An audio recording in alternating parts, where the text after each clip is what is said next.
தொடர்ந்து கர்த்தருடைய நாமத்தினாலே கொஞ்ச நேரம் இன்னைக்கு வசனத்தை நம்ம கேட்போம். இந்த வசனங்கள் மூலமாக ஏதாவது ஒரு இடத்துல ஆண்டவர் கூட பேசுவார். அதனால கொஞ்சம் கவனமா நாம இந்த வசனங்களை கவனிப்பதற்கு நம்மை ஸ்டால் டிவி ஒப்பு கொடுப்போம். கர்த்தருக்கு மகிமை உண்டாவதாக.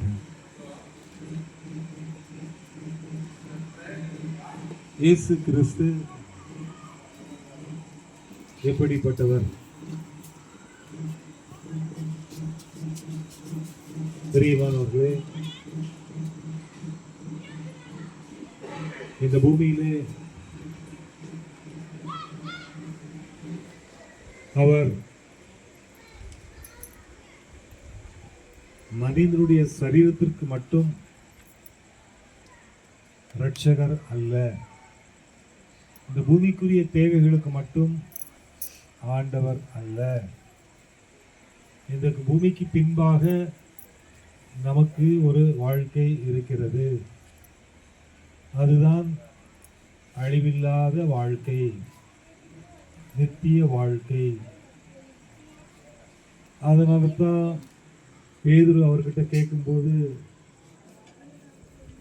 எல்லாவற்றையும் விட்டு விட்டு உம்மை பின்பற்றினோமே, எங்களுக்கு என்னையா கிடைக்கும், உங்களை நம்பி வந்தோமே, எங்களுக்கு நீங்க என்ன கொடுப்பீங்க அப்படின்னு கேட்கும்போது அதற்கு இயேசு பிரதியுத்தரமாக மார்க் 10வது அதிகாரம் 29வது வசனத்துல என் நிமித்தமாகவும் சுவிசேஷத்து நிமித்தமாகவும் அப்படின்னு சொல்லி அவர் 30வது வசனத்துல சொல்றாரு, இம்மையிலே துன்பங்களோடு கூட நூறத்துணையான வீடுகளையும் சகோதரரையும் சகோதரிகளையும் தாய்களையும் பிள்ளைகளையும் நிலங்களையும் மறுமையிலே நித்திய ஜீவனையும் அடைவான் என்று மெய்யாகவே உங்களுக்கு சொல்லுகிறேன்.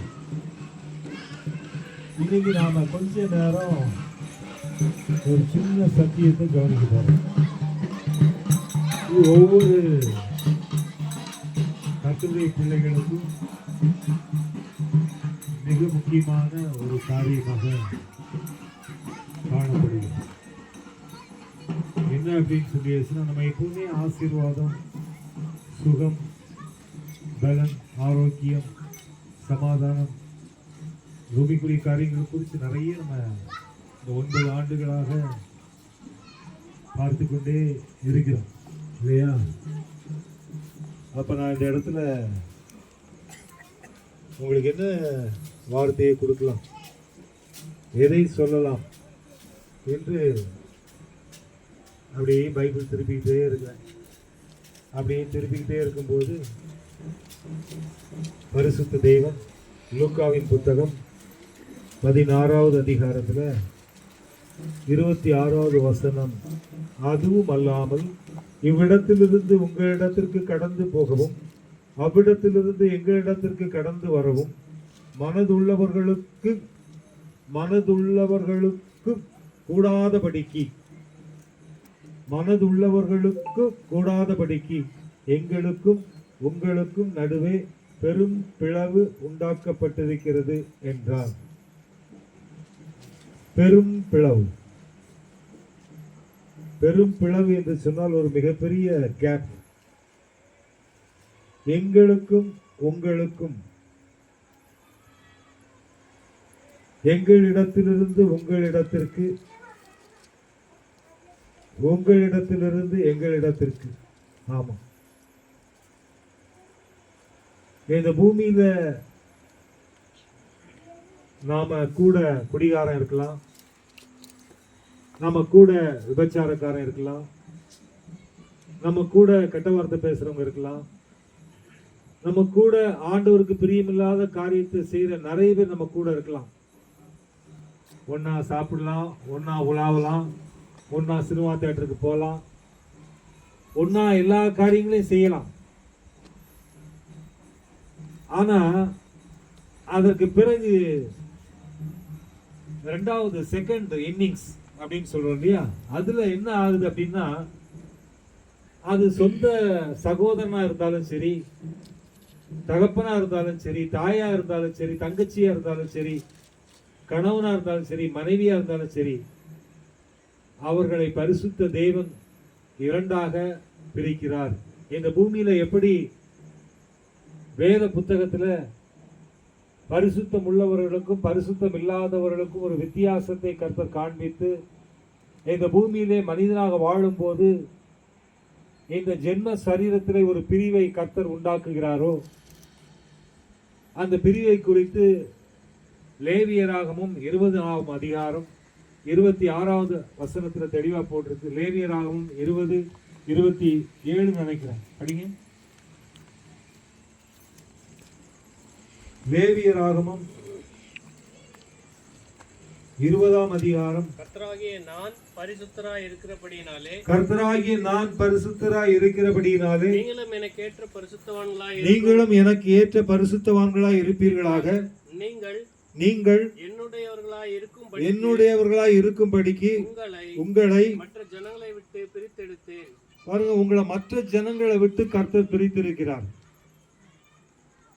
உனக்கும் மற்றவங்களுக்கும் வித்தியாசம் இருக்கு. இன்னைக்கு இந்த கிராமத்துல எத்தனையோ ஆயிரக்கணக்கான ஜனங்கள் இருக்கிறாங்க. ஒரு சிறு கூட்டமா ஆண்டவர் உன்னை பிரித்திருக்கிறார். ஒரு திருவிழா நடக்குதுன்னா அங்க குடிகாரங்க கூட்டம் இருக்கும். கொஞ்சம் பேர் உட்கார்ந்து டான்ஸ் ஆடிட்டு இருப்பாங்க. டான்ஸ் ஆடுற கூட்டம் இருக்கும், குடிக்கிறவங்க கூட்டம் இருக்கும், சண்டை போடுறவங்க கூட்டம் இருக்கும், கெட்ட வார்த்தை பேசுறவங்க கூட்டம் இருக்கும், கோல் சொல்றவங்க கூட்டம் இருக்கும், நிறைய இருப்பாங்க. ஆனா பரிசுத்த வேதம் சொல்லுகிறது, நாம் பிரிக்கப்பட்டவர்கள், பிரித்தெடுக்கப்பட்டவர்கள். அது வெறும் பூமியில மட்டும்தான் நீ ஸ்பெஷலா? இங்க மட்டும்தான் நீ பிரித்து எடுக்கப்பட்டிருக்கிறியா? இங்க மட்டும்தான் நீ உன் நண்பர்கள் எல்லாம் பார்த்தாச்சுன்னா நல்ல எண்ணங்கள், நல்ல சிந்தனைகள் மற்றும் நல்ல எதிர்காலத்தை தேடி வீணானதை பின்பற்றாமல் தேவனுக்கு பிரியமானதை செய்ய வேண்டும் என்ற எண்ணங்களோடு பயணம் செய்கிற ஜனங்கள் இன்றைக்கு உன்னோடு கூட இருக்கிறார்களா? அல்லது இந்த உலகத்தின் மாயையை பின்பற்றி ஓடக்கூடியவர்கள் இருக்கிறார்களா? 2 groups இந்த உலகத்தில் இருக்குது. இப்ப ஆண்டவர் அந்த 2 குரூப்ல உன்னை பிரிச்சிருக்கிறார். இப்ப என்னைக்கு நீ பார்த்தாச்சுன்னா சினிமாவுக்கு போக பிடிக்கலையோ, குடிக்க பிடிக்கலையோ, சண்டை போட பிடிக்கலையோ, கெட்ட வார்த்தை பேச பிடிக்கலையோ, அந்த டீம் எல்லாம் உன்னை விட்டு பிரிஞ்சிருக்கும். உனக்கு அவங்களுக்கு சம்பந்தமே இருக்காது. இப்போ அவனை விடுப்பா, அவன் நம்ம குரூப் கிடையாது அப்படிம்பாங்க. அவனை சேர்க்காது அந்த கூட்டத்தில் அப்படின்னு சொல்லுவாங்க. அவங்கெல்லாம் வேண்டாம், அவங்கெல்லாம் வேற குரூப் அப்படிம்பாங்க. ஆனா தேவன் அந்த பிரிவை இந்த பூமியிலே உண்டாக்குகிறார். ஏனென்று சொன்னால் கர்த்தர் உனக்கென்று நிறைய விசேஷங்களை வச்சிருக்கிறார். இன்னைக்கு அந்த விசேஷத்துல முதல் காரியத்தை நான் உங்களோடு கூட சொல்லும்படிக்கு கர்த்தர் அனுக்கிரகம் செய்வாராக. இப்ப இங்க பூமியில நன்மை செய்கிறவர்களுக்கும் தீமை செய்கிறவர்களுக்கும் இடையிலே ஒரு பிளவு இருக்கிறதோ, நீதிமானுக்கும் துன்மார்க்கனுக்கு இடையில எப்படி ஒரு பிளவு இருக்கிறதோ, நியாயம் செய்கிறவனுக்கும் அநியாயம் செய்கிறவனுக்கும் இடையில எப்படி ஒரு பிளவு இருக்கிறதோ, அதே போல இந்த பூமியிலே ஒரு மனுஷன் தன் ஆவியை விடும் பொழுது, இந்த பூமியிலே கடைசி நாளுக்கென்று அவன் தன் வாழ்வை முடிக்கும் பொழுது, அதற்கு பின்பு அவனுக்குள் இருந்து புறப்படக்கூடிய அந்த ஆவி, அவனுக்குள் இருந்து புறப்படக்கூடிய அந்த அடுத்த நிலைமை, அங்கேயும் இந்த பிரிவு தொடர்கிறது. அல்லேலூயா. அதுதான் கொஞ்சம் யோசிக்க வேண்டிய விஷயமா இருக்கு. தேவன் இந்த பூமியிலே மட்டும் உன்னை பிரிக்கவில்லை. இங்கிருந்து பிரித்த தேவன் அங்கே அவர் வைத்திருக்கின்ற ஸ்தலத்திற்கு உன்னை கொண்டு செல்லும் போது, அதைத்தான் இங்கே சொல்லப்பட்டிருக்கிறது. லூக்காவின் புத்தகம் 16வது அதிகாரத்திலே, இவ்விடத்திலிருந்து உங்களிடத்திற்கு கடந்து போகவும் அவ்விடத்திலிருந்து எங்களிடத்திற்கு கடந்து வரவும் மனதுள்ளவர்களுக்கும் கூடாதபடிக்கு. நான் எப்படியாவது என்ன மன்னிச்சிருங்க ஐயா, எத்தனையோ முறை சொன்னீங்க, நீங்க குடிக்காதன்னு சொன்னீங்க, குடிச்சா பாதாளத்துக்கு தான் போகணும், வேற வழி கிடையாது அப்படின்னு பைபிள்ல போட்டிருக்கு. ஏசாயாவின் புத்தகம் 5வது அதிகாரத்துல போட்டிருக்கு. நீதிமொழிகளின் புத்தகம் 23வது அதிகாரத்துல போட்டிருக்கு. வெளிப்படுத்தின விசேஷத்துல போட்டிருக்கு.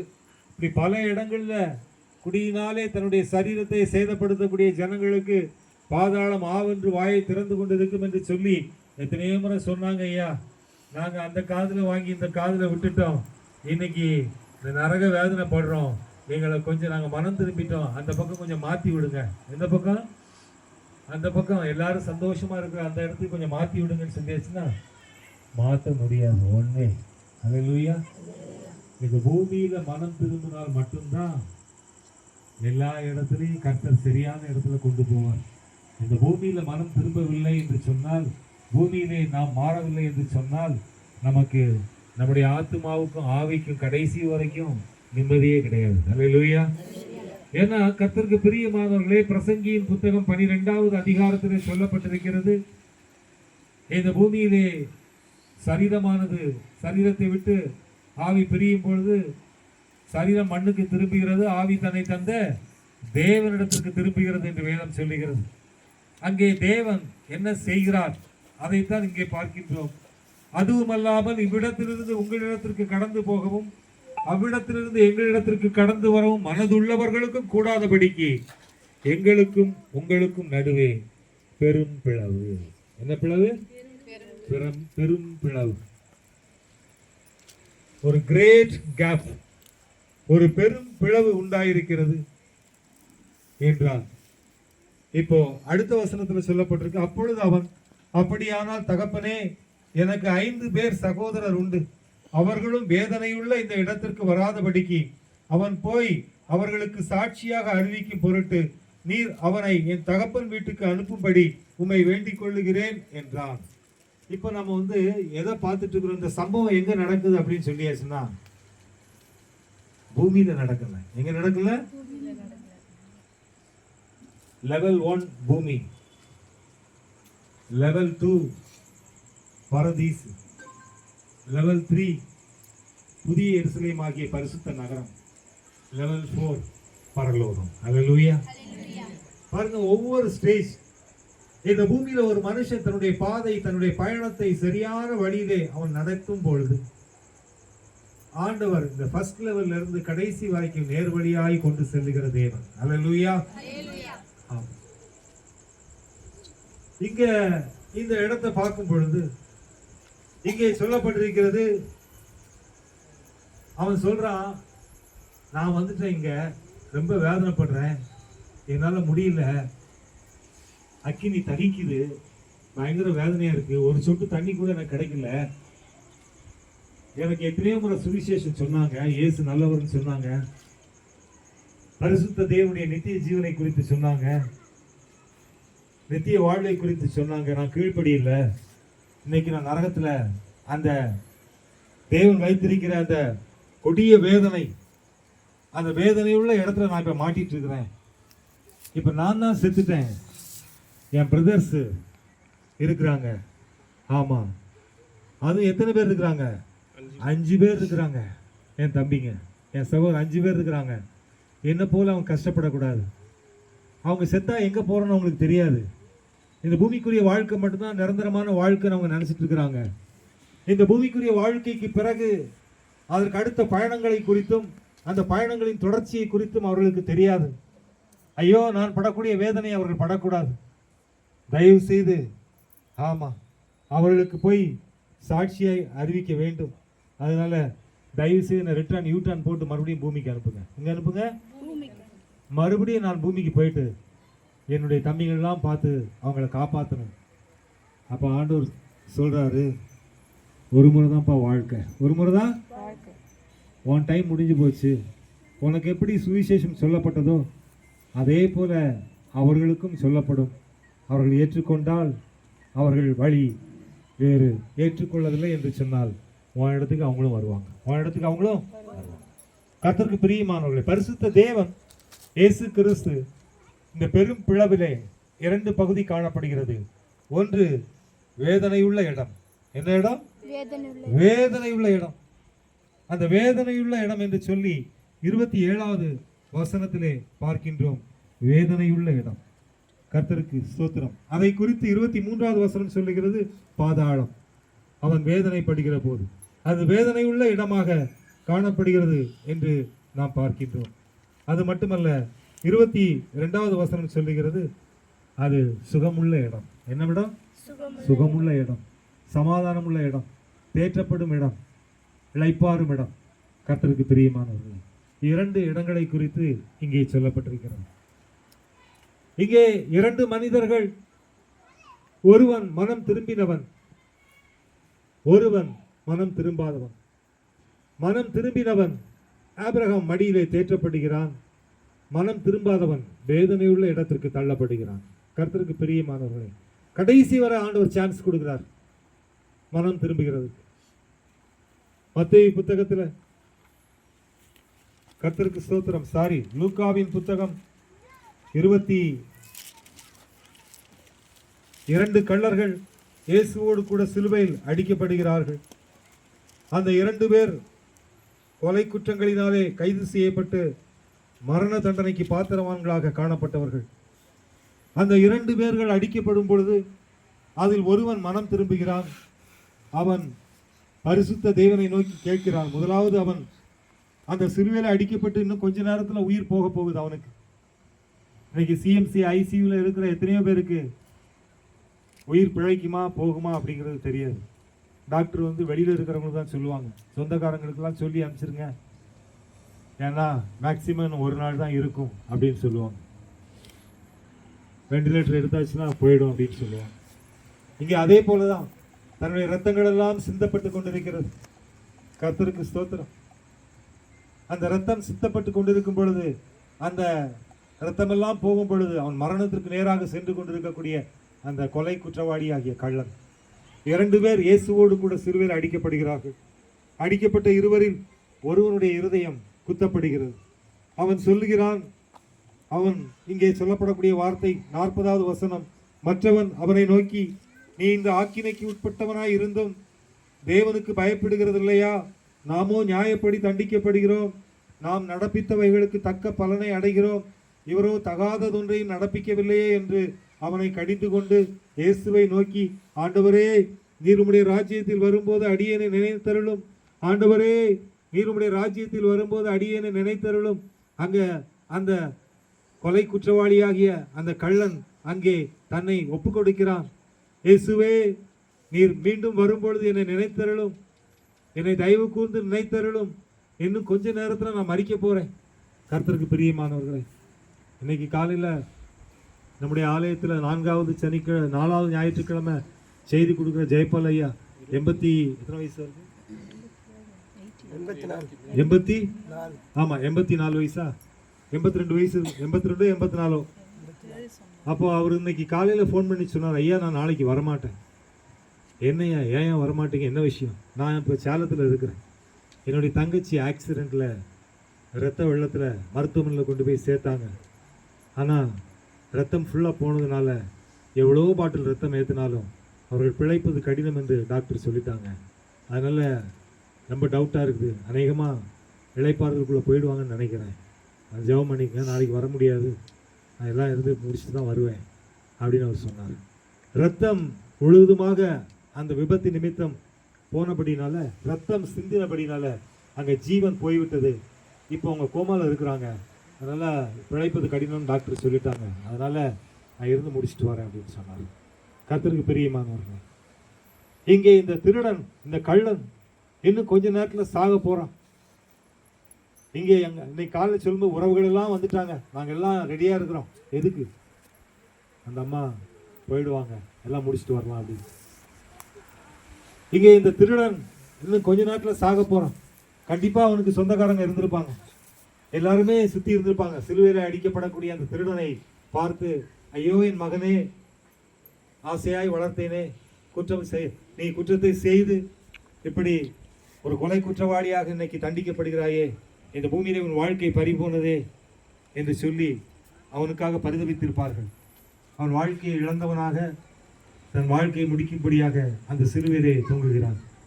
ஆனால் அந்த நேரத்திலும் கூட அவன் இருதயத்திலே பரிசுத்த தேவனை ஏற்றுக்கொள்கிறான். அவன் சொல்லுகிறான், உம்முடைய ராஜ்யத்தில் வரும்போது அடியேனை நினைத்தருளும்.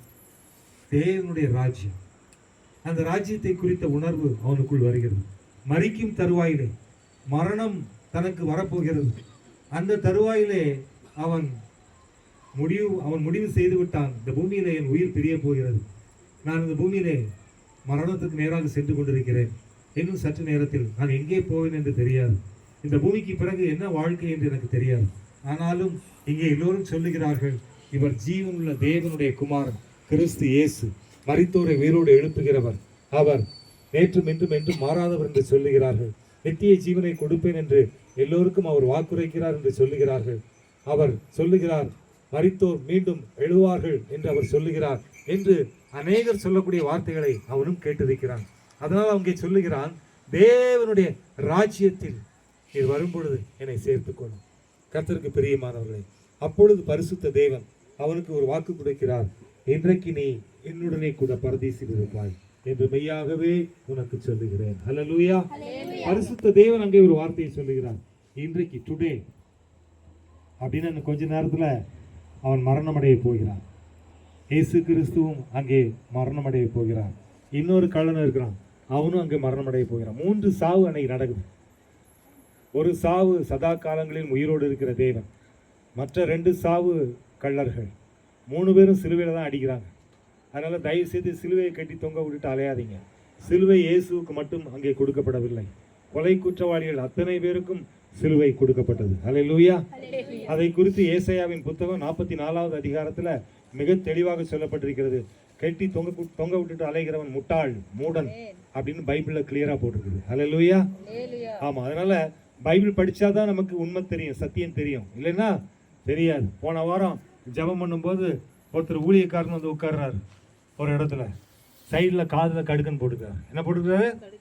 இடது காதில் கடுக்கன் போட்டிருந்தார். என்ன பண்ணுறீங்க? நான் ஊழியம் செய்ய போகிறேன், அதுக்காக வந்திருக்கிறேன் அப்படின்னாரு. கர்த்தருக்காக எதையாச்சும் செய்யணும், வந்து ரொம்ப சந்தோஷம். மாட்டினார்.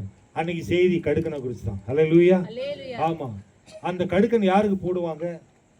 அடிமைத்தனம்னா என்ன, அடிமைத்தனத்தினுடைய நுகம்னா என்ன, அது நிமித்தம் கர்த்தர் அவர்களுக்கு கொடுத்த பாடுகள் என்ன, இதையெல்லாம் சொல்லி அந்த கடுக்கன் போடுறவன் யாரு அப்படிங்கிறத சொல்லி பல அடையாளங்களை சொல்லி வசனத்தை சொல்லி முடிச்சுட்டு காதை பார்த்தா காதில் கடுக்கனை காணும். ஹல்லேலூயா. மெசேஜ் முடியுதுக்குள்ள கழட்டிட்டாரு. ஹல்லேலூயா. கர்த்தருக்கு ஸ்தோத்திரம். ஆமாம் ஐயா, எனக்கு யாரும் சொல்லி கொடுக்கல, எங்களுக்கு தெரியாது, இதில் இவ்வளோ பெரிய சத்தியம் இருக்குன்னு எங்களுக்கு தெரியாது, முடிங்கிட்டேயா, பாக்கெட் தான் போட்டுருக்கிறேன் அப்படின்னு சொன்னார். ஏன்னா அது காசாக்கணும், அது என்ன பொருள்னு தெரியல.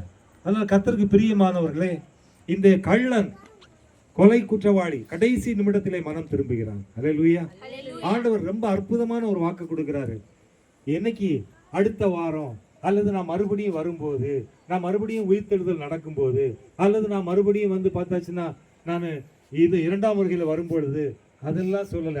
இந்த திருடனுக்கு கிடைச்ச மிகப்பெரிய பிளஸிங் என்னன்னா டுடே, இன்னைக்கு. ஹல்லேலூயா. இப்ப 3 பேரும் சிலுவையில் இருக்கிறோம். நானும் சாக போறேன், அவனும் சாக போறான், நீயும் சாக போற.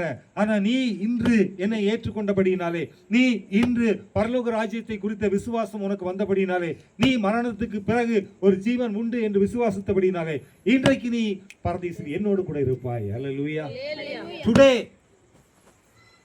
கர்த்தர் வேற யாருக்கும் டுடே, இன்னைக்கு அப்படின்னு சொல்லவே இல்லை. இந்த பாக்கியத்தை, இந்த மிகப்பெரிய பாக்கியத்தை அவன் பெற்றுக்கொண்டான். மரித்தவர்கள் யாருக்குமே அந்த பாக்கியம் கிடைக்கல. எல்லாருக்கும் அவனுடைய 2ஆம் வருகையில தான் அந்த பாக்கியம் கிடைக்குது. ஆனா இவனுக்கு ஹல்லேலூயா, இன்றைக்கு என்னோடு கூட பரதேசில் இருப்பாய். ஆமா, இம்மீடியட் அவர் சொல்றாரு, இன்றைக்கு என்னோடு கூட பரதேசில் இருப்பாய். கர்த்தருக்கு பிரியமானவர்களே, பரிசுத்தமான இளைப்பாறும் ஸ்தலம். 2 கொரிந்தியர் 12வது அதிகாரம், 2 கொரிந்தியர் 12வது அதிகாரம். அப்போஸ்தலனாகிய பவுல் சொல்லுகின்ற ஒரு வார்த்தை, மேன்மை பாராட்டுகிறதற்கு எனக்கு தகுதி அல்லவே, ஆகிலும் கர்த்தர் அருளிய தரிசனங்களையும் வெளிப்படுத்தல்களையும் சொல்லுகிறேன். கிறிஸ்துவுக்குள்ளான ஒரு மனுஷனை அறிவேன். அவன் 14 வருஷத்திற்கு முன்னே 3ஆம் வானம் வரைக்கும் எடுக்கப்பட்டான். அவன் சரீரத்தில் இருந்தானோ சரீரத்திற்கு புறம்பே இருந்தானோ அதை அறியேன். தேவன் அறிவார். அந்த மனுஷன் பரதீசுக்குள் எடுக்கப்பட்டு மனுஷர் பேசப்படாததும் வாக்கு கெட்டாததுமாகிய வார்த்தைகளை கேட்டான் என்று அறிந்திருக்கிறேன். ஹல்லேலூயா. பரதீசை குறித்து இங்கே அப்போஸ்தலனாகிய பவுல் வேதத்தில் 2வது முறையாக இயேசு கிறிஸ்துவுக்கு அடுத்த நெக்ஸ்ட் ஜெனரேஷன் அப்போஸ்தலர்கள், அதுக்கு அடுத்த செகண்ட் ஜெனரேஷன் தான் இந்த பவுல் டீம். ஸோ இந்த டீம்ல இந்த பவுல் சொல்றாப்புல தரிசனத்தை பார்த்து, நான் 3ஆம் வானம் வரைக்கும் எடுத்துக் கொள்ளப்பட்டேன். ஹல்லேலூயா. எத்தனாவது வானம்? கர்த்தருக்கு பிரியமானவர். ஆண்டவருக்கு எத்தனை கண்கள் இருக்கு? எத்தனை கண்கள் இருக்கு? யாராவது பின்னாடி சொல்ல முடியுமா? எத்தனை கண்கள் இருக்கு? ஹல்லேலூயா. யாராவது சொல்ல முடியுமா? பரிசுத்த தேவனுக்கு எத்தனை கண்கள் இருக்குன்னு யாராவது சொல்ல முடியுமா?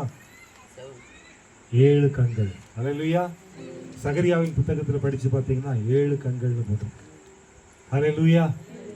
வானங்கள் எத்தனை வானங்கள் இருக்குது? 7 வானங்கள் இருக்குது. ஹல்லேலூயா. ஆமா, கர்த்தருக்கு பிரியமானவர்களே, வெளிப்படுத்தின விசேஷம் குத்து விளக்கு. எத்தனை குத்து விளக்கு இருக்குது? 7 குத்து விளக்கு. ஹல்லேலூயா. கர்த்தருக்கு பிரியமானவர்களே, வெளிப்படுத்தின விசேஷம் 1வது அதிகாரம் 20வது வசனம், என் வலது கரத்தில் நீ கண்ட 7 நட்சத்திரங்களின் ரகசியங்களையும் 7 பொன் குத்து விளக்குகளின் ரகசியங்களையும் நீ எழுது. அந்த 7 நட்சத்திரங்களும் 7 சபையின் தூதர்களாம். நீ கண்ட 7 குத்து விளக்குகளும் 7 சபைகளாம். 7 என்பது வேதத்தில் மிக முக்கியமான ஒரு எண்ணாக காணப்படுகிறது. முத்திரைகள் 7, கலசங்கள் 7, சபைகள் 7, இப்படி அநேக காரியங்கள் 7 என்று சொல்லிக்கொண்டே போகலாம். பஞ்சகாலங்கள் 7, ஆசீர்வதிக்கப்பட்ட காலங்கள் 7 யோசேப்பின் நாட்களிலே. கர்த்தருக்கு பிரியமானவர்களே, 7 என்பது ஒரு விசேஷித்த ஒரு காரியமாக காணப்படுகிறது. இங்கே அப்போஸ்தலனாகிய பவுல் சொல்றாரு, நான் 3ஆம் வாரம் வரைக்கும் எடுத்துக்கொள்ளப்பட்டேன் அப்படின்னு சொல்லிட்டு அடுத்து என்ன சொல்றாரு, பரதேசிக்குள். படிங்க அந்த வசனத்தை யாராச்சும் எடுத்தா, 2 கொரிந்தியர் 12.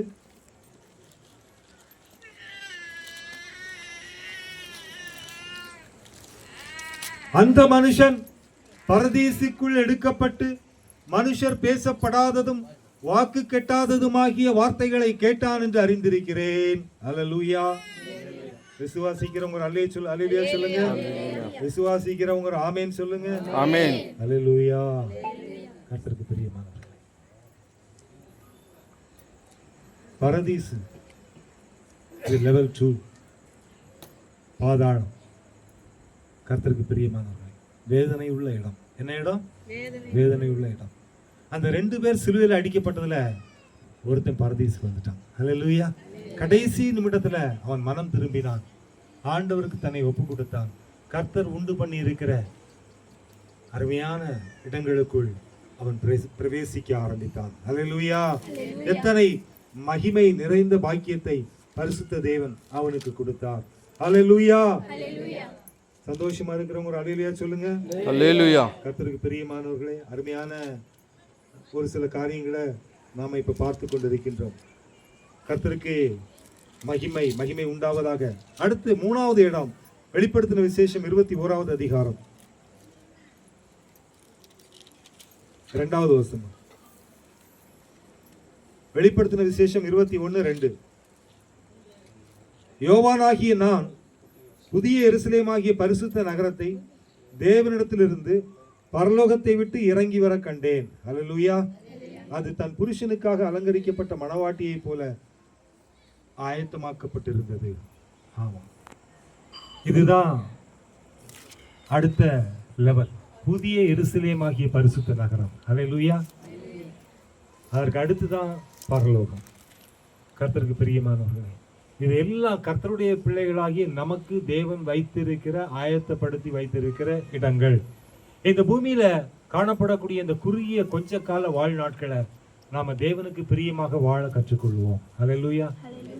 அங்கே அந்த ஐஸ்வர்யவான் எப்படி கர்த்தருடைய நாமத்தை, அவருடைய ஆசீர்வாதத்தை, நித்திய ஜீவனை இழந்தவனாக அந்த வேதனை உண்டாக்குற இடத்திற்கு அவன் தள்ளப்பட்டு, அந்த பெரும் பிளவுக்கு அந்த பக்கம் இருக்கக்கூடிய வேதனை உண்டாக்கக்கூடிய அந்த வேதனையுள்ள இடத்திலே அவன் சிக்கி கொண்டு அவன் முழுவதுமாக பரிதவிக்கப்பட்டவனாக மாறி போனானோ, அதே போல் இந்த பூமியிலே வாழக்கூடிய நம்முடைய குடும்பத்தை சார்ந்தவர்கள், நமக்கு தெரிந்தவர்கள் இப்படிப்பட்ட வேதனையுள்ள இடத்திலே தங்களை முற்றிலுமாய் மாட்டி சிக்கி ஆவியிலே அவர்கள் நொறுக்கப்படாதபடிக்கு, அந்த மகா உயிர்த்தெழுதலின் பங்கிலே பலனில்லாதவர்களாய் மாறி போகாதபடிக்கு, நித்திய ஜீவனுக்கு சுதந்திரவாளிகளாய் மாறாதபடிக்கு சாத்தானால் கட்டப்பட்டிருக்கிற ஒவ்வொருவரையும் நாம் இந்த பூமிக்குரிய வாழ்க்கையிலே பரிசுத்த தேவன் எப்படி ஆபிரகாம் மடியிலே அந்த லாசருவை கொண்டு போய் சேர்த்தாரோ, எப்படி இளைப்பாறுதலை கொடுத்தாரோ, எப்படி அவர் வைத்திருக்கிற அந்த கள்ளனுக்கு மனம் திரும்பின பொழுது இன்றைக்கு நீ என்னோடு கூட பரதேசில் இருப்பாய் என்று சொல்லி அவர் அவனை கரம் பிடித்து அழைத்தாரோ, அதே போல இன்றைக்கு நம்மையும் அழைத்த தேவன் இந்த பூமிக்குரிய வாழ்க்கையிலே இந்த பூமிக்கு மட்டும் நம்மை பிரித்தெடுக்கவில்லை, இதற்கு பின்பு அவர் வைத்திருக்கிற அத்தனை ஆசீர்வாதங்களுக்கும் நம்மை பிரித்திருக்கிறார் என்பதை நீ மறந்துவிடக் கூடாது. அல்லேலூயா. இதைத்தான் நான் உங்களுக்கு இன்னைக்கு சொல்லணும்னு ஆசைப்பட்டேன். நீ விசேஷித்தவன், நீ பிரித்தெடுக்கப்பட்டவன் என்பது இந்த பூமிக்கு மட்டுமல்ல. அல்லேலூயா. இந்த பூமியிலையும் உனக்கு சமாதானம் இருக்கும். கர்த்தர் உன்னை ஆசீர்வதிப்பார், உன்னை சாட்சியாக நிறுத்துவார், நீடித்த நாட்களாய் உன்னை நிலைத்திருக்க செய்வார், பூரண ஆயுசு நாட்களை தருவார். அதற்கு பின்பு அவர் வைத்திருக்கிற அழகான ஸ்தலத்திற்கு, அல்லேலூயா, அழகான ஸ்தலத்திற்கு, பாரடைஸ் கர்த்தர் உன்னை கொண்டு செல்வார். அதற்கு பின்பு புதிய எருசலேமாகிய பரிசுத்த நகரத்திற்கு கொண்டு செல்வார். அல்லேலூயா. அதற்கு பின்பு பரலோக ராஜா அவருடைய ராஜரீகமான அவருடைய அந்த பரிசுத்த ஸ்தலத்திற்குள் நித்தியமாய் நீங்கள் ராஜரீகமான ஆசாரிய கூட்டமும், அல்லேலூயா, நீங்கள் ராஜரீகமான ஆசாரிய கூட்டமும் பேதுருவில சொல்லப்பட்டிருக்கிறது. மிக அழகான ஒரு வார்த்தை. கர்த்தருக்கு மகிமை உண்டாவதாக. ஆமா, கர்த்தருக்கு ஸ்தோத்திரம். 1 பேதுரு 3வது அதிகாரம் 2வது அதிகாரம் 9வது வசனம். நீங்களோ உங்களை அந்தகாரத்தினின்று நம்முடைய ஆச்சரியமான ஒளியினிடத்திற்கு வரவழைத்தவருடைய புண்ணியங்களை அறிவிக்கும்படி தெரிந்து கொள்ளப்பட்ட சந்ததியாயும் ராஜரீகமான ஆசாரிய கூட்டமாயும் பரிசுத்த ஜாதியாயும் அவருக்கு சொந்த ஜனமாயும் இருப்பீர்கள். அல்லேலூயா. நம்ம எப்படி இருப்போமா? அவருக்கு ஆமா, கர்த்தருக்கு பிரியமானவர்களே, பரிசுத்த தேவன் அவருடைய அந்த ஸ்தலத்திற்குள் கடைசியாக நம்மை கொண்டு போய் சேர்ப்பார். அழிவில்லாத நித்திய ஜீவனை நமக்கு தருகிற தேவன். அல்லேலூயா. என்ன ஜீவனை தருகிற தேவன்? அழிவில்லாத நித்திய ஜீவன். இந்த பூமிக்குரிய வாழ்க்கையில போராட்டங்களை நினைத்து சோர்ந்து போகாதே. ஐயோ, என்னை பிரிச்சு வச்சிருக்காங்களே, நான் சத்தியத்துல வைராக்கியமா இருக்கிறேன், அவங்க கூட நான் சேரல, இந்த தப்பு பண்றதுக்கு நான் ஒத்துக்கல அப்படின்னு சொல்லிட்டு என்னை குற்றவாளியா பாக்குறாங்களே, கவலைப்படாத. அல்லேலூயா. ஆமா, அவங்களுக்கு ஆண்டவர் வச்சிருக்கிற இடம் என்னது? என்ன இடம்? வேதனை உள்ள இடம். என்ன இடம்? உனக்கு வச்சிருக்கிற இடம் என்னது? சுகமுள்ள இடம். அல்லேலூயா. என்ன வித்தியாசம் பாருங்களேன். அவங்களுக்கு வேதனை உள்ள இடமா, உனக்கு என்ன இடம்? இந்த பூமியில மட்டும்தான் ஆப்ஷன் கொடுத்துருக்கிறாரு, ஆப்பர்ச்சுனிட்டி கொடுத்துருக்கிறாரு. என்ன கொடுத்துருக்கிறாரு? ஆப்பர்ச்சுனிட்டினா என்னது? வாய்ப்பு. என்ன வாய்ப்பு? கடைசி நிமிஷத்துல கூட ஒரு முறை வாழ்க்கையில் இன்னொரு வாட்டி குடிச்சிடலாம். பிரதர் வாங்க பிரதர், இன்னொரு வாட்டி ஒரு ரவுண்டு போடலாம் அப்படின்னு சொல்லிட்டு கடைசி நிமிஷத்துல கூட நம்ம மனம் திரும்பலாம். எப்படி? மறுபடியும் பாவத்துக்கு. ரொம்ப நாள் ஆச்சு, 20 வருஷம் ஆச்சு, 10 வருஷம் ஆச்சு, இன்னும் அதை டச் பண்ணாமலே இருக்கிறோமே, என்னடா வாழ்க்கை இது, ரொம்ப போரா இருக்குது, ஒரு முறை அடிச்சுதான் பார்ப்போமே. அடிச்சுதான் வாய்ப்பு இருந்துகிட்டே இருக்குது. எங்க? பூமியில. நான் பாவம் செய்கிறதுக்கு, நான் பாதாளத்துக்கு செல்வதற்கு சத்துருவானவன் எனக்கு வாய்ப்பை கொடுத்துக்கிட்டே இருக்கான். சாகிறதுக்கு முன்னாடி ஒரு முறையாவது நீ மாட்டிக்கிட்டு என்கிட்ட வரமாட்டேயா? எங்க? வேதனை உள்ள இடம், பாதாளம். கடைசி வரைக்கும் வாய்ப்பு வந்துகிட்டே இருக்கும். கடைசி வரைக்கும் நிறைய வாய்ப்பு வந்துகிட்டே இருக்கும். உனக்கு பாவம் செய்யறதுக்கு வாய்ப்பு அப்படி வந்து விழுந்துகிட்டே இருக்கும். ஏன்னா நீ இந்த பூமியில உன்னை சாத்தான் தோக்கடிச்சிட்டான்னா. அல்லேலூயா. கொஞ்சம் சத்தமா சொல்லுங்கடா. அல்லேலூயா. இந்த பூமியில உன்னை வந்து அவன் தோத்து, அவன் ஜெயிச்சு நீ தோத்துட்டேன்னா, கர்த்தருக்கு பிரியமானவர்களே, கடைசி ரவுண்டு வரைக்கும் நீ அவங்ககிட்ட தான் இருப்ப. எந்த ரவுண்டு? வெளிப்படுத்தின விசேஷம் 9வது அதிகாரம். அல்லேலூயா. உற்சாகமா இருக்கிறவங்க ஒரு அல்லேலூயா சொல்லுங்களேன். அல்லேலூயா. வசனம் சொல்லுகிறது, வெளிப்படுத்தின விசேஷம் 9வது அதிகாரம் 11வது வசனம். வெளிப்படுத்தின விசேஷம் 9வது அதிகாரம் 11வது வசனம் படிங்களேன். அவைகளுக்கு ஒரு ராஜன் உண்டு, அவன் பாதாளத்தின் தூதன். எபிரேய பாஷையிலே அப்பத்தோன் என்றும் கிரேக்க பாஷையிலே அப்பொலியோன் என்றும். ஆமா, ராஜா. யாரு? ராஜா. இந்த பூமியில எப்படியாவது உன்னை கொண்டு போகணும். எங்க? வேதனை உள்ள இடம். என்ன இடம்?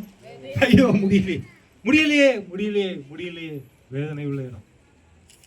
சொட்டு தண்ணி கிடைக்காதான். என்ன கிடைக்காதா? சொட்டு தண்ணி கிடைக்காது. வேதனை உள்ள இடம். முடியல, தப்பு பண்ணிட்டேன், நான் மனம் திரும்பிட்டேன், தயவு செய்து நான் மறுபடியும் அந்த பக்கம் கொண்டு போயிடுங்க. எந்த பக்கம்? அந்த பக்கம். எந்த பக்கம் போனாலும் அந்த பக்கம் போக முடியாது. ஹல்லேலூயா. இந்த பூமியில தான் சான்ஸ். இந்த பூமியில தான் there is no chance in next level. அடுத்த லெவல்ல சான்ஸே கிடையாது. எது வரைக்கும் கிடையாது. ஹல்லேலூயா. எது வரைக்கும் கிடையாது. கர்த்தருக்கு பிரியமானவர்களே, எது வரைக்கும் கிடையாது. அக்கினியும் கந்தகமும் எரிகிற அந்த கடலிலே தள்ளப்படுவது வரையிலும் கிடையாது. ஹல்லேலூயா. கடைசி நிமிஷம் வரையிலும் கிடையாது. படிங்க வெளிப்படுத்தின விசேஷம் 20வது அதிகாரம் 12வது வசனம். மரித்தோராகிய சிறியோரையும் பெரியோரையும் தேவனுக்கு முன்பாக நிற்க கண்டேன். அப்பொழுது புஸ்தகங்கள் திறக்கப்பட்டன. ஜீவ புஸ்தகம் என்னும் வேறொரு புஸ்தகம் திறக்கப்பட்டது. அப்பொழுது அந்த புஸ்தகங்களில் எழுதப்பட்டவைகளின் படியே மரித்தோர் தங்கள் தங்கள் கிரியைகளுக்கு தக்கதாக நியாய தீர்ப்பு அடைந்தார்கள். அல்லேலூயா. ஆனால் ஃபஸ்ட்லே நாம் வந்து சரியான நாற்காலியில் உட்காந்துட்டோம் அப்படின்னா அரசியல் 5 வருஷத்துக்கு ஒருக்க ஆட்சி மாறுற மாதிரி இங்கே மாறவே மாறாது. ஹல்லேலூயா. கடைசி வரைக்கும் அந்த நாற்காலி உனக்கு நிரந்தரம். ஆமாம். எல்லா இடத்துலையும் நீ ஸ்டாண்டர்டாக இருப்ப. நீ உனக்கு ஜெயிக்க வேண்டிய இடம் பூமி மட்டும்தான். ஹல்லேலூயா. வேற எந்த இடத்துலையும் உனக்கு இந்த சேலஞ்சஸ் கிடையாது. ஆமாம், இந்த பூமியில் மட்டும்தான், சரீரத்தில் மட்டும்தான் உனக்கு சேலஞ்சஸ். சரீரத்தில் மட்டும்தான் உனக்கு வந்து நிறைய சோதனைகள். அதை நீ மேற்கொள்வதற்கு ஆவியில் பலப்படணும். ஏன்னா அதற்கு பிறகு, இந்த பூமிக்குரிய வாழ்க்கைக்கு பிறகு எல்லாவற்றிலையும் கர்த்தர் உன்னை வேற லெவலில் கொண்டு போகிறார். ஜஸ்ட் 80 வருஷம் இந்த பூமியில் வாழப்போம். 28,800 நாட்கள், 28,800 டேஸ். இந்த வாழ்க்கைக்கு பிறகு இருக்கக்கூடிய ஸ்டாண்டர்ட் லைஃப் அது வேற. இந்த பூமியில் நம்ம இருக்கும் பொழுது கர்த்தருக்கு சாட்சியாக, சமுதாயத்திற்கு சாட்சியாக, குடும்பத்திற்கு சாட்சியாக, நன்மை செய்கிறவர்களாக, பிரித்தெடுக்கப்பட்டவர்களாக, அநேகரை கிறிஸ்துவுக்கு ஆதாயப்படுத்தக்கூடியவர்களாக, வேதனையுள்ள இடத்திற்கு செல்ல ஆயத்தமாக இருக்கிறவர்களை சுகமுள்ள இடத்துல கொண்டு சேர்க்க உதவி செய்கிறவர்களாக. ஹல்லேலூயா. அதுக்கு தான் இன்னைக்கு ரமேஷ் வந்திருக்கிறார், அதுக்கு தான் ராஜ்குமார் வந்திருக்கிறார், அதுக்கு தான் அன்பு வந்திருக்கிறார். எதுக்கு? வேதனையுள்ள இடத்துல இருக்கக்கூடியவங்க, வேதனையுள்ள இடத்துக்கு போகக்கூடியவங்களை சுகமுள்ள இடத்துல கொண்டு சேர்ப்பதற்கு. ஹல்லேலூயா. அதற்காக தான் இந்த பயணம், 9 ஆண்டு பயணம். கர்த்தருக்கு பிரியமானவங்க, உங்கள் வாழ்க்கையில் ஜாக்கிரதையாக இருங்க. தயவு செய்து கடைசி வரைக்கும் பிசாசு போராடுவான். என்ன போராடுவான் தெரியுமா? மறுபடியும் நீ பழைய மாதிரி மாற மாட்டியா? ஹல்லேலூயா. பழைய குருவி கதவை திறந்து, பழைய மாதிரி நீ மறுபடியும் சேஞ்ச் ஆக மாட்டியா? நீ பழைய மாதிரி நீ கடைசியாவது சேஞ்ச் ஆக மாட்டியா? கடைசி வரைக்கும் அவன் பார்த்துக்கிட்டே இருப்பான். சேஞ்ச் ஆயிட்டேன்னா வந்துட்டான்டா. எப்படி வந்துட்டான்டா? ஆமாம். ஓப்பன் பண்ணுறா டோரு. என்ன டோரு?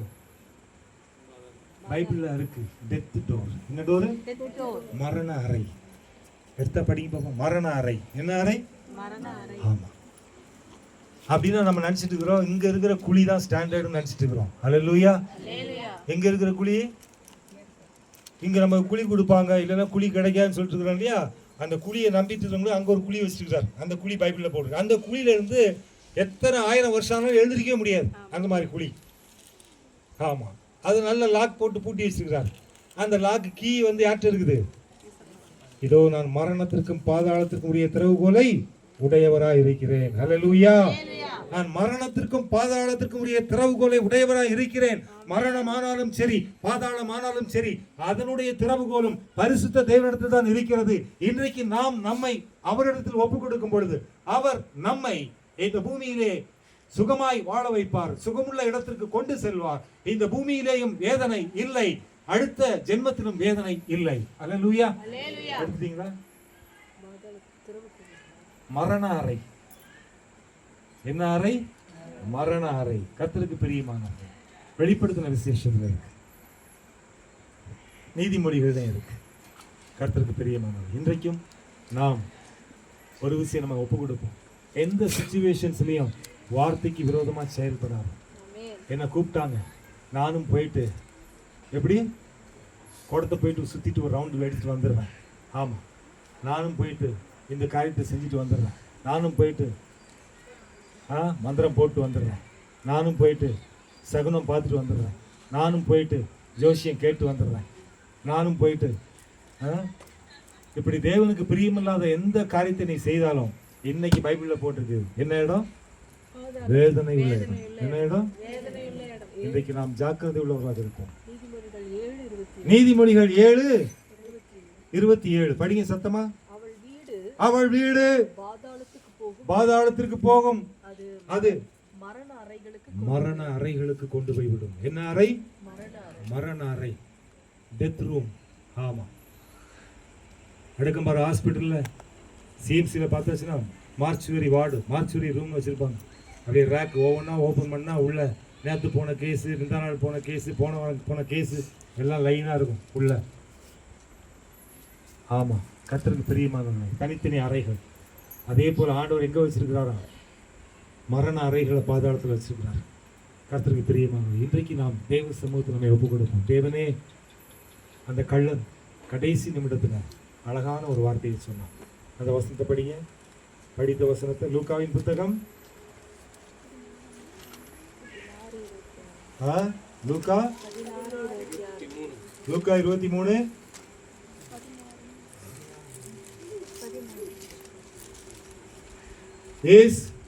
இயேசுவை நோக்கி, ஆண்டவரே நீர் உம்முடைய ராஜ்யத்தில் வரும்போது அடியேனை நினைத்தருளும். ஆமா, 42வது வசனம் லூக்கா 23:42. இயேசுவே ஆண்டவரே நீர் உம்முடைய ராஜ்யத்தில் வரும்போது அடியேனை நினைத்தருளும். ஆமா கர்த்தாவே, என்னை மறந்துடாதீங்கப்பா, என்னை நினைத்தருளும். உம் சமூகத்தில் என்னை ஒப்பு கொடுக்கிறேன். ஆவியானவரே என்னை மன்னியும், தயவாய் மன்னியும். அந்த கள்ளனை மன்னித்தீர், உம்முடைய ராஜ்யத்தில் கூட்டி சேர்த்தீர். கர்த்தாவே, என்னையும் உம்முடைய ராஜ்யத்திலே கூட்டி சேரும். நான் தெரிந்தோ தெரியாமலோ செய்த அநேக தவறுகளை மன்னியும், பாவங்களை மன்னியும். இனியும் நான் இந்த பூமியிலே சடங்குகளுக்கும் சாங்கியத்திற்கும் மனிதர்களுடைய பாரம்பரியத்திற்கும் வேஷத்திற்கும் நான் முக்கியத்துவம் கொடுக்காதபடிக்கு உடைய வார்த்தைக்கு முக்கியத்துவம் கொடுத்து, இந்த பூமியிலே நான் பிரிக்கப்பட்டவன், பிரித்தெடுக்கப்பட்டவன்.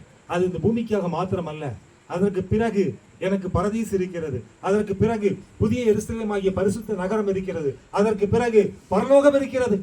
இப்படி எனக்கென்று ஒரு பெரிய திட்டத்தை நீர் வைத்திருக்கிறேன். அந்த திட்டத்தை தவிடுபடியாக்கும்படிக்கு, அந்த திட்டத்தை உடைத்து நொறுக்கும்படிக்கு சாத்தானானவன் இந்த பூமியிலே என்னுடைய ஆவியை முழுவதுமாக கீழே பாதாளத்துக்கு நேராக திருப்பும்படி போராடுகிற அந்த போராட்டத்திலிருந்து எனக்கு விடுதலையை தந்து, என்னை தப்புவித்து, உடைய ராஜ்யத்திற்கு என்னை முன்குறித்து, நீர் உடைய பிள்ளையாக என்னை இந்த பூமியிலே கடைசி வரை வைப்பீராக என்று சொல்லி ஒப்பு கொடுப்போம், அர்ப்பணிப்போம். கர்த்தர் நம்மை அப்படி செய்வார். வைராக்கியம் உள்ள தேவனுடைய பிள்ளைகளாக காணப்படுவோம். வார்த்தை நிலைத்திருப்போம், சத்தியத்தை அறிந்து கொள்வோம், சத்தியத்திற்கு மட்டும் செவி சாய்ப்போம், சத்தியத்துக்கு புறம்பான எல்லா காரியங்களையும் புறம்பே தள்ளுவோம். அல்லேலூயா. கர்த்தர் உங்களை ஆசீர்வதிப்பாராக. God bless you all. அருமையான சத்தியத்துக்காக ஸ்தோத்திரிப்போம். இங்க இருக்கிற நாம் எல்லாருமே ஒரு காலத்துல பாவியா இருந்து பிறகு கர்த்தராகிய இயேசு கிறிஸ்துவிலே வந்து அவருடைய சமூகத்திலே நம்மை ஒப்பு கொடுத்து, நான் பாவி என்று சொல்லி, கர்த்தாவே என்னுடைய பாவத்தை மன்னியும், இயேசுவே உடைய ரத்தத்தினாலே கழுவும், என்னையே உங்களுடைய பிள்ளையாக ஏற்றுக்கொள்ளும் என்று சொல்லி ஒரு நாளிலே ஒத்துக்கொண்டது நிமித்தமாக நாம் அவருடைய பிள்ளைகளாக இருக்கிறோம். இந்த அருமையான ரட்சிப்பை இன்றைக்கு பெற்றுக் கொள்ளத்தக்கதாக கர்த்தராகிய இயேசு கிறிஸ்து தம்முடைய ஆவியானவரோட கூட உங்கள் இருதயத்திலே பேசினதற்காக நன்றி செலுத்துவோம். இன்னும் யாராவது இந்த இயேசு கிறிஸ்துவை ஏற்றுக்கொள்ளாமல் இருந்தால் இப்பொழுது நீங்க ஒத்துக்கொள்ளலாம். எளிய விசுவாசம், எளிய அறிக்கை. தேவனே, நாங்கள் செய்த தப்புதத்துக்காகத்தான் இந்த தண்டனை அடைகிறோம் என்று அந்த கள்ளன் சொன்னான். இவரோ தகாதது ஒன்றும் நடப்பிக்கவில்லையே என்று சொன்னார். அதுதான் ஆண்டவர் எதிர்பார்க்கிறார், வேற ஒண்ணுமே எதிர்பார்க்கவில்லை. பரதேசிக்கு போறதுக்கு ஒரே ஒரு வழி என்னன்னா நேர்மை, நேர்மையா ஒத்துக்கணும், அவ்வளவுதான். ஆண்டவரே நான் பாவி. அதனாலதான் ஆண்டவர் வந்து அவனை அப்பவே பரதேசி அடிக்க திருப்பிட்டார். இந்த ஒரு வார்த்தை மாத்திரம் நீங்க சொல்லி உங்க இருதயத்துல சொல்லி ஜெபம் பண்ணுங்க.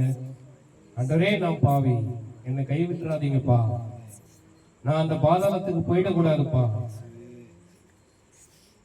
நான் செஞ்ச தப்புக்காக தான், நான் செஞ்ச பாவத்துக்காக தான், என்னுடைய பாவத்தை எல்லாம் நீங்க சிலுவையில சுமந்துட்டீங்கப்பா, என்னுடைய ரத்தத்தினாலே கழுவி நீக்க சுத்திகரிங்கப்பா, நான் அடைய வேண்டிய தண்டனையை நீர் அடைந்து விட்டீர். அது மாத்திரம் நீங்க சொன்னீங்கன்னா போதும். இன்னைக்கு உங்களுடைய பெயர் ஜீவ புஸ்தகத்துல இப்பொழுது எழுதப்படும். பரதேசிக்கு நாம் பாத்திரவான்களாக என்ன சொன்னாங்க, 1000 வருஷம் அரசாட்சி. அந்த அரசாட்சியில இங்க இருக்கிற இந்த முட்டுக்கூர்ல நீங்க கேட்டு இருக்கிற சத்தியத்தை கேட்ட இன்னைக்கு ராஜாக்களும் ஆசாரமும் மாற்றப்படுவீர்கள். 1000 வருஷ அரசாட்சியில உங்களுக்கும் ஒரு ராஜாங்கம் கொடுக்கப்படும். அன்புள்ள பரலோக பிதாவே, கர்த்தராகிய இயேசு கிறிஸ்துவின் நாமத்திலே உங்களுடைய சமூகத்துல வருகிறோம். நாங்கள் எல்லாரும் ஒரு விசை எங்களை தாழ்த்தி ஒப்பு கொடுக்கிறோம். இயேசு கிறிஸ்துவின் ரத்தத்தின் தெளிப்பு கீழாக ஒரு நாளில் நாங்களும் பாவிகளா இருந்தோம். தேவனே, நான் பாவி, என்னை மன்னியும் என்று கேட்டது போல, நான் செய்த தப்பிதங்களுக்காக நியாயப்படி நான் தண்டிக்கப்படுகிறேன் என்று அந்த கள்ளன் சொன்னது போல, கர்த்தாவே நாங்கள் ஒத்துக்கொள்கிறோம். எங்களுடைய பாவங்கள், எங்களுடைய சாபங்கள் எங்களை பரலோகத்துக்கு பரதேசிக்கு கொண்டு போக கூடாதபடிக்கு தடையா இருந்தது. கர்த்தராகிய இயேசு கிறிஸ்து எங்களுக்காக இந்த பூமியில் இறங்கி வந்தீர். உம்முடைய ரத்தத்தை சிந்தினீர். சிலுவையில் எங்களுக்காக மரித்தீர். பிதாவினாலே கைவிடப்பட்டீர். துளி துளித்து இறந்தீர். என் தேவனே ஏன் என்னை கைவிட்டீர் என்று சொல்லி கதறி அழுகிற சத்தத்தோடு கூட என்னுடைய பாவத்தை உன் மீது சுமந்து கொண்டீரே, உமக்கு நன்றி கர்த்தாவே. உம்முடைய அன்புக்கு ஈடு இணையது. நான் நரகத்துக்கு போகக்கூடாது, பாதாளத்துக்கு போகக்கூடாது என்று என்னை பரதேசிலே பரலோகத்திலே கொண்டு போய் சேர்க்கத்தக்கதாக என்னுடைய நரக தண்டனையை நீர் ஏற்றுக்கொண்டதற்காக நன்றி கர்த்தாவே. உம்முடைய ரத்தத்தினாலே என்னை கழுவும், சுத்திகரியும் அப்பா. உம்முடைய ரத்தத்தினால ஒரு கழுவுங்கப்பா. நான் பரிசுத்தமா வாழ்வதற்காக நீர் கொடுத்த சத்திய வசனங்களுக்காக நன்றி. நான் உங்களை பரிசுத்தமாக்குகிற கர்த்தர் என்று சொல்லியிருக்கிறது. வசனமே சத்தியம். உடைய வசனத்தினாலே அவர்களை பரிசுத்தமாக்கும் என்று யோவான் 17 எழுதியிருக்கு. ஸ்தோத்திரிக்கும் கர்த்தாவே. பரிசுத்த ஆவியானவர் உங்களை ஆவியினாலே நீங்கள் கழுவப்பட்டீர்கள் என்று சொல்லி எழுதப்பட்டிருக்கிறது. உங்களை ஸ்தோத்திரிக்கிறோம். கழுவுங்கப்பா. ஒவ்வொருவரையும் உடைய கருத்துல ஒப்பு கொடுக்கிறோம். பரலோக பிதாவே, இந்த சத்தத்தை கேட்ட ஒவ்வொருவருக்காக நன்றி அப்பா. எளிய ஜனங்களை தெரிந்து கொள்ளுகிறவர்கள், ஞானிகளுக்கும் கல்விமான்களுக்கும் மறைத்து ஒரு சிறு பிள்ளையை போல, பாலகரை போல இருக்கிற ஜனங்களுக்கு வெளிப்படுத்துகிற உங்களுடைய சத்தியத்துக்காக நன்றி கர்த்தாவே. உம்முடைய நாம் மகிமைக்காக தெரிந்து கொண்ட இந்த ஜனங்களுக்காக நன்றி கர்த்தாவே. ஆசீர்வதிங்கப்பா. உம்முடைய பரம ஆசீர்வாதத்தை பெற்றுக் கொள்ளட்டும் கர்த்தாவே. இங்க இருக்கிற சத்தத்தை கேட்ட ஒருவராகிலும் கைவிடப்படக்கூடாது. இன்று இரவிலே நீர் வந்தால் உம்முடைய ராஜ்யத்துல எல்லாரும் காணப்படத்தக்கதாக கிருபை செய்யுங்கப்பா. அறிக்கை செய்து ஏற்றுக்கொண்டார்கள் கர்த்தாவே. இந்த ரத்தத்தினாலே கழுவும், சுத்திகரியும் அப்பா. வீட்டிலே சமாதானம். இன்றைக்கு இந்த வீட்டுக்கு ரட்சிப்பு வந்தது என்று சொன்னீரே, உனக்கு ஸ்தோத்திரம் அப்பா. கையின் பிரயாசங்களை ஆசீர்வதித்தல்லும். உங்களுடைய வருகை மட்டும் அவர்களை காப்பாற்றுகிற தேவன். நீதிமானுடைய சந்ததி கைவிடப்பட்டதில்லை என்று எழுதியிருக்கிறது. உங்களுடைய நாம் மகிமைக்காக உங்களுடைய நீதினாலே அவர்களை மூடி மறைத்துக் கொள்ளும். கர்த்தருடைய ஆசீர்வாதங்களை பெருக்கி அவர்களை ஆசீர்வதித்து உயர்த்தும். வியாதி பலவீனங்களில் இருக்கிறவர்களுக்காக ஜெபிக்கிறோம் கர்த்தாவே. சரீரத்தில் இருக்கிற பலவீனங்கள் எல்லாம் நீக்குங்கப்பா. பரிபூர்ண பலன் உண்டாகும்படி செய்யுங்க. வயது மூப்பிலே கூட கர்த்தாவை ஏந்தி தாங்கி சுமந்து தப்புவிக்கிற தேவன். முதிர் வயதிலே வரைக்கும் தாங்குகிற தேவன். அவர்களை நீர் காப்பாற்றுவீராக. வீட்டிலே இருக்கிற கடன் பிரச்சனைகள் எல்லாவற்றையும் நீக்குங்கப்பா. சத்துருவின் கிரியைகள் எல்லாம் நீங்கட்டும் இயேசுவின் நாமத்திலே. கர்த்தருடைய ஆசீர்வாதம் பெருகி பிள்ளைகளும் பிள்ளைகளின் பிள்ளைகள் எல்லாம் காணும்படிக்கு ஆபிரகாமுக்கு உண்டான ஆசீர்வாதம் கிறிஸ்து இயேசு மூலமாக உண்டாகும்படிக்கு உங்களுடைய பிள்ளைகளாக மாற்றப்பட்ட இவர்களுக்கு கிடைக்கத்தக்கதாக ஜெபிக்கிறோம் இயேசுவின் நாமத்திலே. ஆசீர்வதிப்பீராக. வீட்டை திறந்து கொடுத்த உங்களுடைய பிள்ளைகளுக்காக நன்றி கர்த்தாவே. ஆசீர்வதித்து உயர்த்து கர்த்தராகிய இயேசு கிறிஸ்துவின் நாமத்தில் பிதாவே. ஆத்மாவே கர்த்தரை ஸ்தோத்திரி. என் முழுவதுமே பரிசுத்த நாமமே ஸ்தோத்திரி. என் ஆத்மாவே கர்த்தரை ஸ்தோத்திரி. ஹalleluya. ஹalleluya. ஹalleluya. ஹalleluya. God bless you.